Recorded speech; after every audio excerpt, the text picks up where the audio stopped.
Our next speaker is Chris Helali. He is a U.S. Army veteran, and he also fought against ISIS in Syria. He has studied Marxism, Leninism in China, and has run for Congress in his home state of Vermont. He is here tonight representing the American Student Union. Please welcome Chris Helali.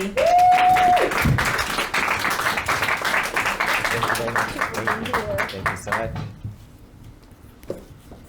Thank you all so much for having me. Thank you to Caleb and to CPI for all the amazing work you're doing. Thank you to Schiller Institute, to the Uhuru movement, to everyone. We are so thankful and so proud to be your comrades in the struggle. Here tonight, I was asked to speak about the criminal justice system, about law, about really the system of injustice that we have. And since I'll be starting law school in the fall, I look forward to this as an initial primer and sort of give you all a taste of what you already know, but maybe what needs to be spread to the American people who don't know, who live in ignorance, not of their own volition and their own want, but because all that they see clouds their understanding and their judgment. And that is done on purpose, as we well know. First, I think it's important that when we refer to the criminal justice system, many of our comrades in the struggle refer to it as the criminal legal system. That is, that its primary goal is to enforce laws against a subsection of the population, which ultimately means that the criminal justice system, which is actually a system of injustice, is a poverty management system. That is, that it manages those that are poor and marginalized so that the ruling class can maintain its power and control, right? That's ultimately what our justice system does. And it has done this since the beginning. And we know this from US history. One of the pivotal parts here for us to understand, number one, is what is justice? What are laws? You know, we throw these words around, but do we really understand what they mean? And we can go back to the classics, be they ancient Rome, ancient Greece, ancient China, to African tribes and civilizations, Egypt, Mesopotamia, to the Mayan, the Inca. And ultimately, we see that the creation of laws, the centralization of power, ultimately throughout these modes of production, meant to preserve the power of a ruling elite, right? And that's how it is enforced. What we've seen throughout history is that where people have risen up, where people have dedicated themselves to struggle and have risen up with a vanguard party that has taken power, those laws have been used to protect the people and to protect the revolution against those who would try to subvert the revolution and take it back to a situation where they have everything and everyone else has nothing, right? So that's important for us to understand. When we think about common crimes, for example, burglaries, grand larceny, shoplifting, would we care to think and realize that 5 to 10 times more money is taken by corporations through wage theft than in all of those crimes in the United States combined? But you don't see any of these corporations going to trial. You don't see any of these corporations, these CEOs and CFOs and COOs and boards of directors going to prison, do you? No. Why? They run the show. They're part of the mechanism. They're part of the bureaucracy that runs the machine. So why would they go? In fact, much of their financial contributions to the society help pay for the system that they have in place, right? So whereas many of us workers have had wages taken from us with little to no recourse, unless, for example, we go up the chain, as Jose was mentioning, and start to call our Congress people and try to get involved and go to the NLRB. But this sometimes can be overwhelming for people. Why? If you all of a sudden go after your boss, you lose your job. You might lose your home. You won't put food on the table if you have a family. You might lose a lot. So that's why it's not possible for everyone to do that. And especially without a union, who's going to fight for you, right? So think about these pivotal things. When we think about the war on drugs, right? We've all been alive now. Many of us, even who are older, have been around. The war on drugs has been going on for decades. Decades. We're talking 70s through the 80s, 90s to today, right? How much money has been spent on the war on drugs? Any ideas? A lot. A lot. Trillions. Trillions of dollars. And would it be an interesting fact to let you all know that more people consume drugs today than they did back then? So, that's a failure. But what has the war on drugs done? It has increased incarceration in the United States exponentially. And of course, our prison system is unlike some other countries' prison systems. Why? We have a for-profit prison system. That is that human beings are commodities. They themselves become commodified, and you put a price tag on a person, right? Just like you would to our elderly grandmothers and grandfathers, who many people stick in a nursing home. And the bloodsuckers, they take all of their wealth and resources and pensions and 401ks, and they suck them dry. Not because it costs $5,000 to have an elderly person have a small apartment, but because they get away with it. Because nobody struggles. And we don't have a society that takes care of the many. We don't have a society that takes care of the least among us, right? Of those who are marginalized and oppressed. Of those who are vulnerable, like our young people and our elderly people, right? So when we think about the war on drugs, we think about the trillions spent, we also have to think about the complicity of the government in the drug trade. We got to think about CIA involvement in the drug trade. Is that right? Yeah. It's of course. They were pushing it into the inner cities. They pushed it onto a lot of our social movements to break them, right? To catch a lot of people, especially to our black and brown brothers and sisters in the struggle. They did it. They did it, and they did it with cruelty and with effect, lasting effect. What else did they do? This is what Alec Karakatsanis talks about propaganda, right? What they did was they worked the police unions, the police infrastructure, CIA, the government, the FBI, worked with the media, worked with journalists to do what? What do you remember about the 90s, the late 80s and 90s, the 2000s? What kind of shows were popular? Cop shows. Cop shows. You had cops, law and order, right? Law and order. We need more police. We need more laws, more. But did you know that statistics show crime rate is going down? But more police means more money, more control. More control, why? Don't think the ruling class don't know what we're up to. They know. They follow what everything is going on in the social movements. They're keeping an eye on the social movements and the struggles. You don't think when Occupy Wall Street, which was mentioned before, was going off, people got nervous? They got nervous. Increase the police presence. We need more police. Not only that, we need the militarization of the police. Forget about the old nightstick, the Bobby Club. Now they have M16s, armored personnel carriers, Humvees. How come a police station in rural Vermont, which has more cows than people, needs an armored personnel carrier? It doesn't make sense. But ultimately it's done, why? Number one, profit.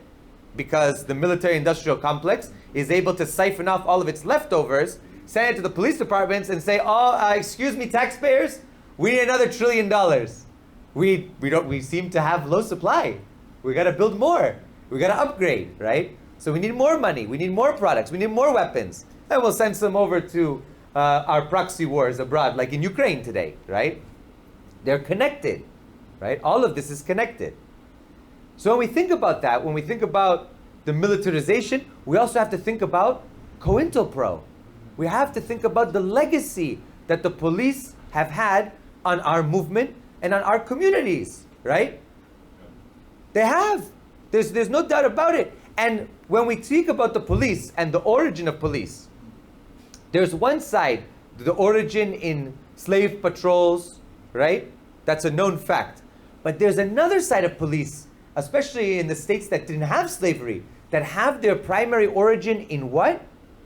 Union busting, like the Pinkertons and such, that were armed gangs that went out there. These two movements, right? You have these two groups, the people going after enslaved people who got out and escaped, trying to bring them back, right, to their masters. And you have other people in other states going after people who are struggling for their labor rights, for their working, again, for better working conditions.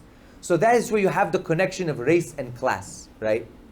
And when we think about these kind of issues, it's important for people to understand what kind of system we have and its origins. That's not to say that all police are bad. It's not to say that. And in fact, for those of us who have been to socialist Cuba, socialist China, to the DPRK, to Vietnam, to Laos, to other parts of the world, to Venezuela, that we support, the police there serve the people, right? They're not just picking people off the street to put in a prison, and that prison generates money for a ruling elite. No.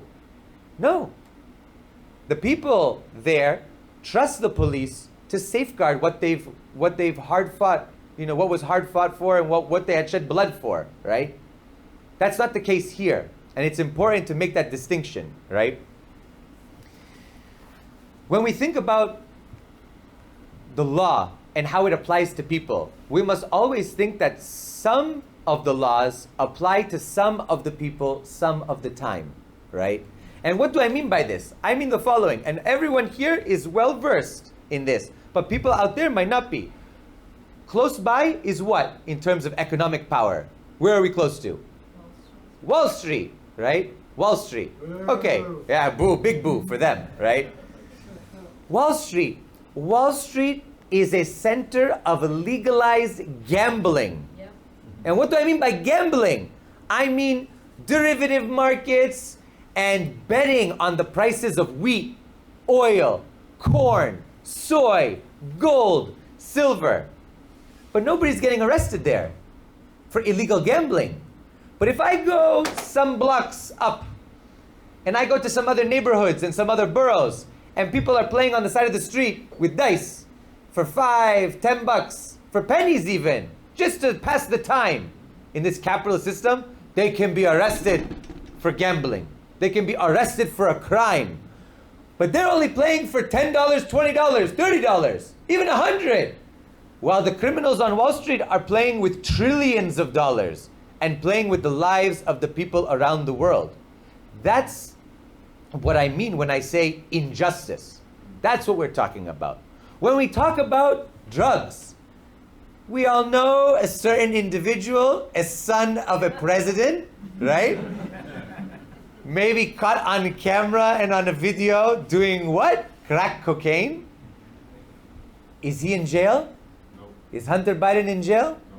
But I guarantee you that many people in these boroughs have family members, loved ones, parents, grandparents in prison because they did a little bit because of despair, because they are poor, because they want to numb themselves from the ills of this society and the evils that plague them, because we have a society not for the many, but for the few. So how come Hunter Biden can get away with this? But especially people who are poor, marginalized, especially people of color, have to go to prison for long times. We're not talking about 6 months here. We're talking about years, even decades, for doing the same thing that Hunter Biden did. Why? Because we have a system that is targeting poor people, that is targeting those who do not have privilege, those who do not have wealth and power, ultimately to serve those who have that, right? That's why you don't see him in jail. The elites get away with crimes all the time. One thing that I've been interested in is, do you ever think about when people are arrested, what happens to their assets? The money they have on them, the jewels, the cars, the houses, whatever that they might have, all of their property. Oh, maybe the police take some of that for themselves. And they do. Well documented. It's the largest wealth transfer in this quote-unquote justice system, is the wealth of those who are targeted by this state. taken from those least among us to give to the few. To give to the few, to give to the powerful, to give to their cronies and their bureaucrats, right? We have a bloated bureaucracy of which the police are part of to entrench their power, ultimately, and to serve their own interests. Think about the issue of cash bail, right? This is a very important issue. When people are arrested who don't have a lot of money and they're taken to court and the judge says, all right, $4,000 cash bail. Maybe they don't have it. What happens? They languish in the jail cell, or they plead guilty so that they can get out if it's a low crime. So that way they can go home. And then haunts them for the rest of their lives. What are lawyers doing out there? Alec Karakatsanis, rightfully notes that many of the lawyers in our quote-unquote justice system serve also the interests of the ruling elite. They don't buck the legal system. Why? It puts money in their pockets too. It serves their interests. It helps them ascend the ladder, right?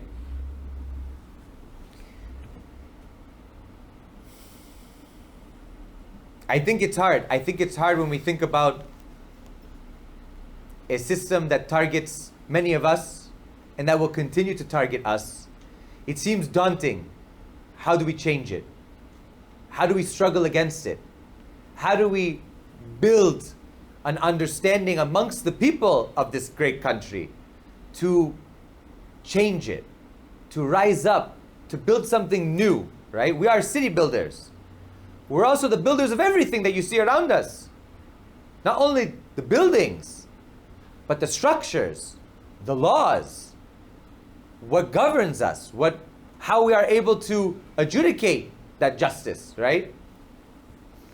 In closing, I want to implore all of you here, and we have our comrades, right? Chairman Omali Yeshatella and the Uhuru 3 standing on trial now because of injustice, because they are being targeted.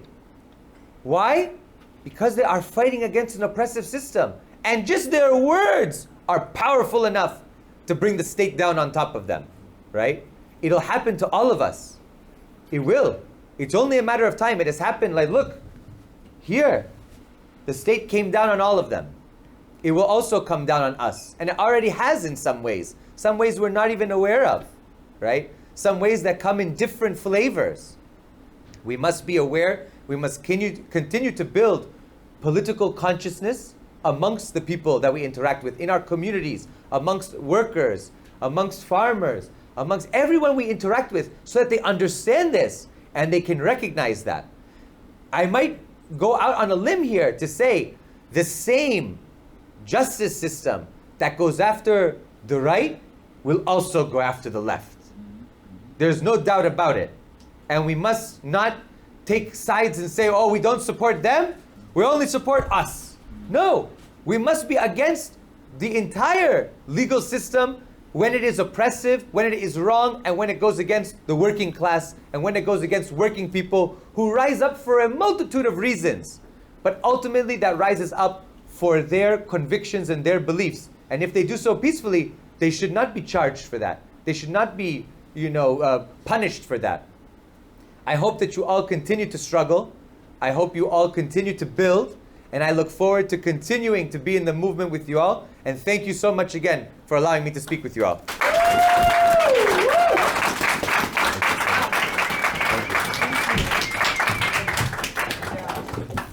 That was so inspirational. Wow.